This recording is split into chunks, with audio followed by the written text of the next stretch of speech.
Welcome back to the Business Bubble, the podcast where we talk about the business world and the world of Andres Arriaga. So let's get started, shall we?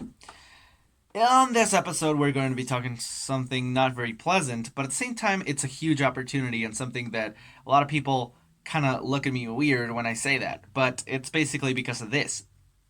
Okay, basically, what I'm trying to do here, I'm this guy who is starting out his first job with his first paycheck, and well, the thing that happened was that I, being the entrepreneurial guy and sales guy that I am right now, that I want to be, um, I basically was trying to sell a car. I'm trying still to sell that car, and I saw that somebody responded to my ad, and I was like, oh, so cool. So this guy, is interested. Um, he was a frontier police, for the border police, I guess that's what you call him. And he seemed really, like serious and everything. And he wanted to get to know a little bit more about the car and everything. I told him everything and stuff, and he looked it up, and it was pretty cool.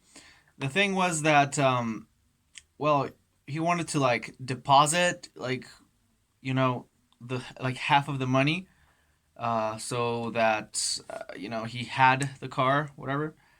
And I said yeah.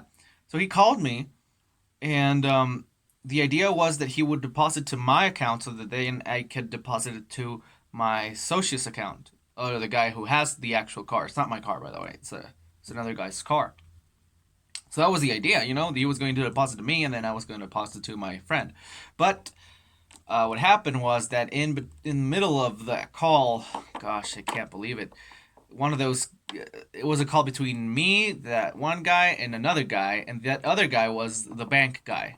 And the bank guy asked me a bunch of questions, and I basically answered, and I gave, I was really, really trying not to give out like sensitive information, but I gave one little thing that I thought was not sensitive, and it was.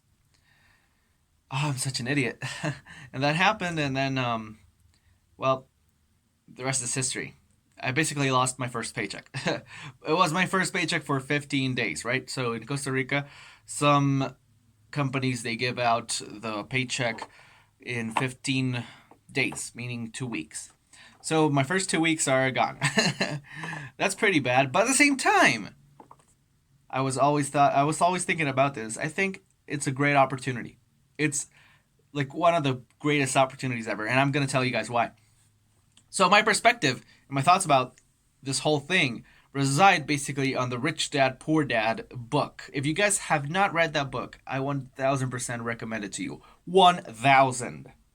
Actually 3000. Okay, so why do I have this perspective? Well, because in Rich Dad Poor Dad, one of the things that they teach you is, guys, don't rely on a paycheck. Like, think about it. Paychecks. Why do you rely on a paycheck for the rest of your life? Is it the best way to get the income?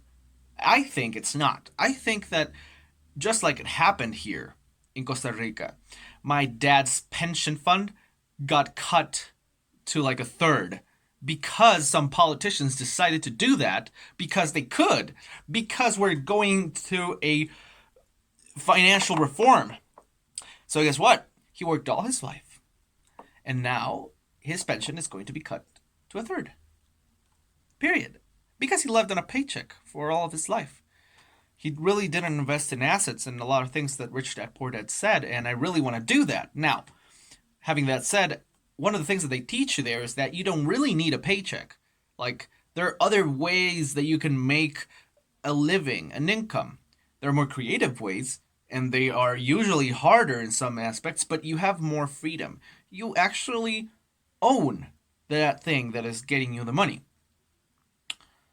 And that's exactly what I want to do. But I don't really want to get too into that. What I really want to say is what I was thinking when I was getting the internship and this work and whatever is that I was always thinking, you know what? They're not gonna pay me anything. They're not gonna pay me anything. Period. They're gonna pay me zero because I wanted to be still thinking and being creative and being proactive with my with my money mind. Like I really want to be able to think of new ways of creating income and being creative with my mind and having the pressure of doing so. But now that this happened, it was so funny because I believe that it was God basically doing two things to me. Number one, telling me to be patient because I'm coming from a guy, I sold a bunch of things through Facebook Marketplace. So, my mind is still like very confident, and I'm a very confident guy when it comes to those things. I'm a very outgoing guy, putting myself out there at the same time. I really don't care that much because that's me, but now that I'm getting into this, high ticket clothes, well, it's different because now it's not the same as selling, a blender or whatever. Now it's a car, and those are thousands of dollars. Um, and I just basically went in with the same confidence, and boom, there we go. That's what happened. So, that's the thing, I thought that God was telling me to be patient, to be calm, to be a little bit more humble and wiser, to get wiser in a area or sector that I was not very familiar with. That's basically the first thing that I believe God was telling me with that. And the second one was, it was ironic because I think that God at the same time let me have it my way. He actually made the thing that I was thinking reality. So now I really have a real incentive to be thinking and being creative because I'm pressured now. Because I'm like, oh gosh, like this is actually true. Like it actually happened. It's unreal, actually. I still think it was a dream, but it's not. It's something unreal. Um, so I really have to think about what do I do? What do I do? What do I do? Still don't have that full pressure because I still have that second paycheck at the end of the month. But still, it's a huge thing. It's a huge thing that helps me to be more creative. So what's the moral of the story? Basically, always ask others, more experienced. And I summarize this with the quote from the Bible. It's from Proverbs 11:14. I don't know if you guys believe in this or not, but I think that Proverbs is one of those books that, regardless if you believe in God or not, regardless if you really think that, there's higher power that is, Yahweh or whatever, I really think that this book has a lot of wisdom in it. I advise you guys to read it because it really has a lot of good tips and advice for life, quite honestly. And basically says something like this: without good direction, people lose their way. The more wise counsel you follow, the better your chances. And this is from the Message version. There's another version called the King James version. It's like the most, one of the most archaic ones, but it's nice. It says, "Where no counsel is, the people fail." Oh, sorry, the people fall. Where no counsel is, the people fall. But in the multitude of counselors, there is safety. And this other translation is called the NLT, the New Living Translation. It says, "Without wise leadership, a nation falls. There is safety in having many advisors." So why this moral at the very end? Why do I close with this quote from the Bible? This verse. Well, because that is exactly what I didn't do.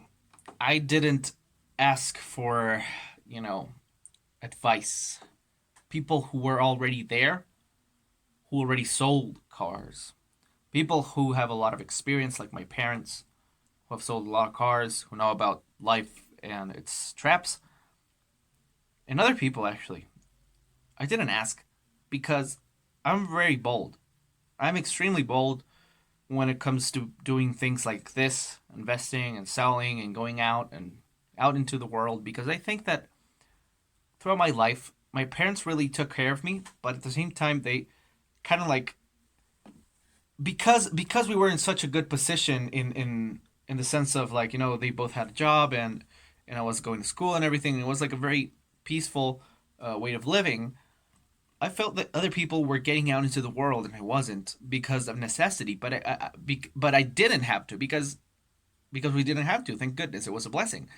But now I really want to get out there because I feel like I'm being left behind by the whole world, That's why I was very bold, and that's why I'm very bold. That's why I go and do things for myself and experience, and I want to experience things for myself. But the truth is, that's not the best way to go. It's not the wisest way to go.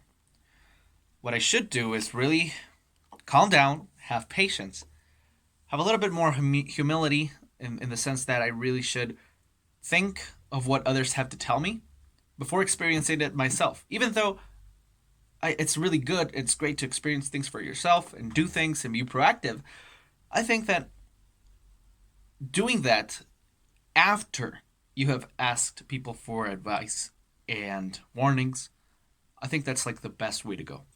And I didn't do the first part, so that's why it happened. And I think this is also a huge lesson for me at the same time to be not only getting into things like this about sales and stuff, but into more specialized technical aspects of life, like investing and building a business and having associates or not, or building a brand.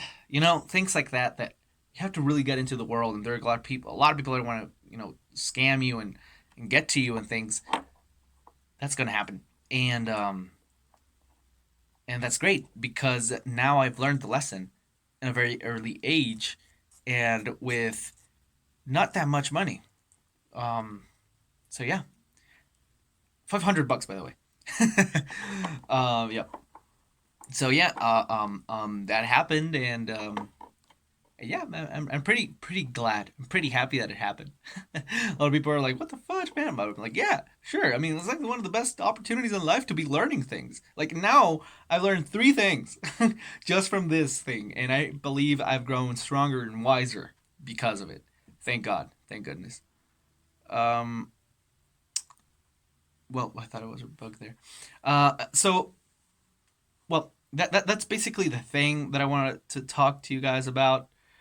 Um, I believe there was something else that I wanted to say, but basically it resumes to that. It summarizes to that. Um, well, maybe something about Hubble, just because I'm here right now. We're still waiting for the Design Association to be giving us not only the feedback on the students, but also some of the questions that we've been asking them. So we're really waiting for that. Possibly, hopefully tomorrow at night, we're going to be receiving that, and we're going to be executing next week. Hopefully, hopefully, hopefully, God willingly, it'll happen. um. So yep, I think that's basically it. This is a short one, so a short episode. Uh, Not that much to say, I guess. Just a word of advice here and there. Um, so yeah. Oh, by the way, I don't really like my job. I'm just gonna say it. I don't really like it. I've been 3 weeks in, and I don't think I'm myself. I don't think the work, has been like letting me be myself. I think it's changing me to something else that I don't want to be. But I have to go through it because I want to graduate for once and for all and just end this forever. And then later on, maybe I can get into another job, that gets me into the right path that I want to go. God willingly, I'll be finance or business. So I really want to be doing that. Hopefully, I know that. Oh, you know what? I really feel a weird and sad tone to this whole episode, but it's really not. It's really a reflection, a wise reflection of what happened and of what I want to be doing. So thank goodness it happened, and I'm really happy that it happened. So thank you guys for listening. Take care. God bless you, and bye bye.